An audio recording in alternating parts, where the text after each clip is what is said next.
મોરબી જિલ્લામાં પોલીસ તંત્રને નવી ઇમરજન્સી સેવાઓ માટે મજબૂત બનાવવામાં આવી।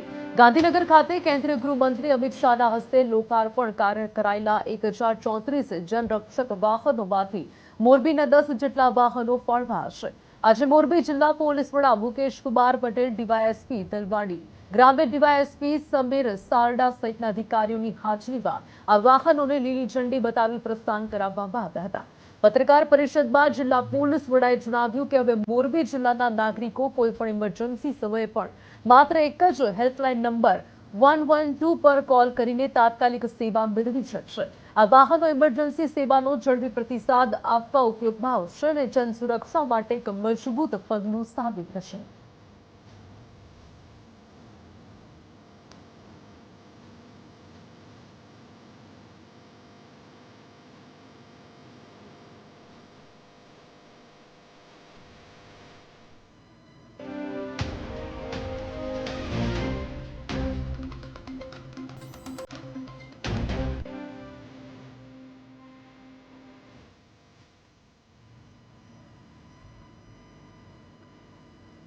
દ્વારા સમગ્ર ગુજરાતમાં 112 મુજબનો નવો એક કાર્યક્રમ સરકાર દ્વારા મૂકવામાં આવ્યો છે।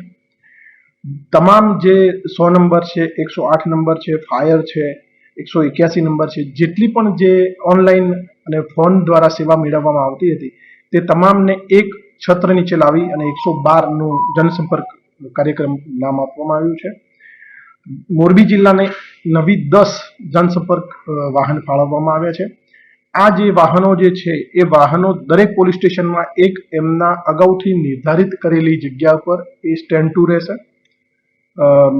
હળવદ અને મોરબી તાલુકામાં બે છે, બાકી દરેક પોલીસ સ્ટેશનમાં એક વાહન ફાળવવામાં આવ્યું છે। આ વાહન જે છે એમાં એક ડ્રાઈવર, એક પોલીસ કર્મચારી અને અન્ય બીજા એક પોલીસ કર્મચારીની હાજરી રહેશે। રાઉન્ડ ધ ક્લોક સેવા પર કાર્યરત રહેશે। જીઓ ફેન્સિંગ અને જીઓ લોકેશનના આધારે આ જે સેવા છે એ પૂરી પાડવામાં આવશે। તમે ક્યારથી પણ ફોન કરશો તો એ તમારી જેવી જરૂરિયાત હશે, પોલીસની જરૂરિયાત હશે, તો એ નજીકની નજીક જે વેન હશે કે પીસીઆર હશે તો એને કોલ આપશે અને એ ઓછામાં ઓછા સમયમાં ત્યાં પહોંચી અને ગુજરાતના અને મોરબીના પ્રજાને ખૂબ સારી એવી અને જલ્દી સેવા મળી રહે એ બાબતનો આ સરકારશ્રીનો પ્રયાસ છે। અને મારી મોરબી જનતાને આપના થકી એ વિનંતી છે કે આપણે જ્યારે પણ આ સેવાઓ પૈકી કોઈની જરૂર પડે તો આપ 112 112 ને કોલ કરશો તો તમામ સેવાઓ તમને એક જ મોબાઈલ નંબર ઉપરથી મળી જશે।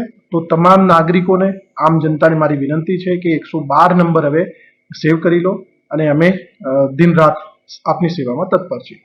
પછી જે પીસીઆર વાન જે છે પોલીસ સ્ટેશન ચાલુ રહેશે કે એ પીસીઆર અત્યારે હાલ ટેમ્પરરી જ્યાં સુધી આનું કાર્યક્ષેત્ર અને વ્યવસ્થિત રીતે સુચારુ રીતે ચાલુ ન થાય ત્યાં સુધી પીસીઆર તો ચાલુ રહેશે। દ્વારા